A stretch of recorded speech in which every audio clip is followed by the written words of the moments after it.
Peggy 18.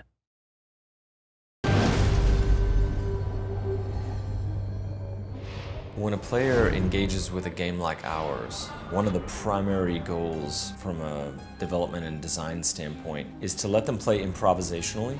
The way that we allow for so much player freedom, the play your way philosophy as we like to call it, is that your game will inevitably be a hybrid. All movements are linked. Everything has a purpose. It's all connected, you see.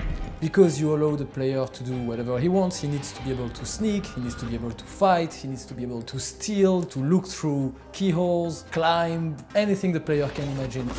We try to give the player enough flexible verbs, basically, and whenever possible we give them non-combat actions that just let them play at their own pace. It's not just about going left, right, over the top of the building, possessing a fish and swimming along in the river. All of those crazy things you can do using combat or stealth or being very violent or not killing anyone. It's not just about that. It's just the moment to moment, the feeling of when something happens as a direct result of your actions. It's your experience. For instance, we see players arriving in front of a firing squad in the street, and some of them just walk right past it. Some other people are like, is there loot to steal? And some other people approach it like morally, hey, what did these people do exactly? I think I'm gonna defend them. We are really attached to our character because we meet them in a lot of situations. We attached a lot of attention to create characters that feel real, and from this city. Dishonored 2 is not just about the depth of the world and the atmosphere of the setting, it's really a stealth game. Compliance is mandatory. You can either use the stealth a little bit to like sneak up on somebody and take them out, or you can try to play the game without anyone seeing you at all. Clearly, stealth is a key pillar of Dishonored, and it's still, of course, a key pillar of Dishonored 2. For instance, Shadow Walk, you can take this like shadowy, inky form and use it as a stealth power, but it can also be used to kill people. But we've added many more non-lethal options as well. Drop assassination was very popular before, but now you can land and knock them out. We've added a combat choke that allows you not only to like break out of combat and non-lethally subdue somebody, but you can also use it to drag them around, use them as a human shield, throw them at an enemy. So there's just many more options just in the basics of combat and subdual. I'm not sure I'd call it mercy. If you just want the cathartic experience of chopping dudes' heads off and shooting them in the chest, dropping on them from the top of a building, taking out as many corrupt guards and aristocratic weasels as you want, Dishonored can definitely be approached that way.